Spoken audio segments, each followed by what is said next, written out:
If angle A and angle B are acute angles such that cos A is equal to cos B, then show that angle A is equal to angle B. Angle A and B are acute angle. Acute angles, that means what?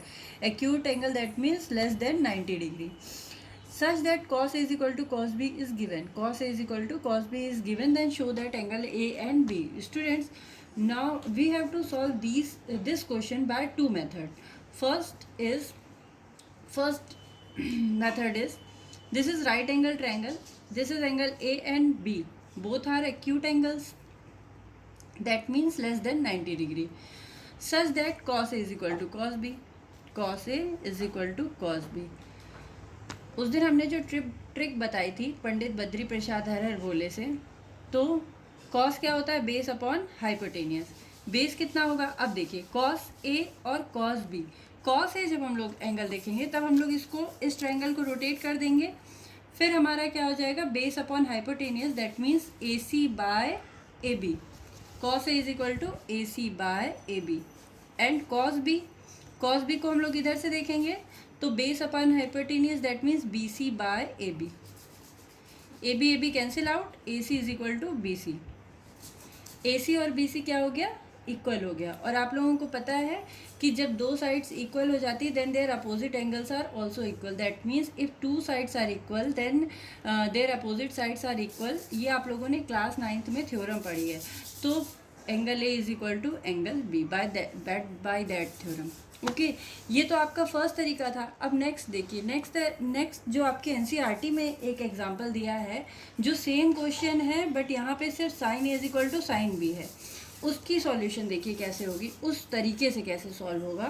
तो हम लोग यहाँ पे क्या करते हैं? दो triangle बनाते हैं और एक में हम लोग एंगल ए लिखते हैं, दूसरे में बी लिखते हैं, पी क्यू आर एस. ठीक है, ये हो गया आपके दो ट्रायंगल, एंगल ए और एंगल बी. अब आपका गिवन क्या है? Cos A is equal to cos B. Cos A is equal to क्या होगा आपका? Base upon hypotenuse, that means P A by A Q. Cos B is equal to B R by B S. अब आपका ये दो triangles हैं. यहाँ पे देखिए पी ए क्या है? बेस है, और हाइपोटेनियस ए क्यू, इसका ये बेस और हाइपोटेनियस. अगर हम लोग इसको क्रॉस मल्टीप्लाई कर दें, P A by B R कर दें और A Q by B S कर दें, तब हम लोग देखते हैं कि P A by B R हो गया, यानी कि इन दोनों ट्रायंगल के बेस का प्रपोर्शन मिल गया, और A Q by B S हो गया, और तो इन दोनों ट्रायंगल के हाइपोटेनियस का प्रपोर्शन मिल गया. आप लोगों को क्लास 9th में आप लोगों ने एक टर्म पढ़ा होगा, कॉन्ग्रुएंसी. कॉन्ग्रुएंसी क्या होती है? When in two triangle, when their corresponding sides are equal, then two triangles are congruent, or their corresponding angles are equal, then two triangle are congruent. but आप लोगों को एक टर्म समझाया गया होगा, सिमिलरिटी. इसका इंट्रोडक्शन हुआ होगा. सिमिलरिटी क्या होती है? Similarity, if sides of two triangle are in equal proportion, then two triangles are similar, and if two triangles are similar then their corresponding sides are equal. that means अगर हम लोग इन दोनों triangle को क्या prove कर दें? Similar prove कर दें, तो हमारे ये एंगल सिमिलरिटी की डेफिनेशन से क्या हो जाएंगे? इक्वल.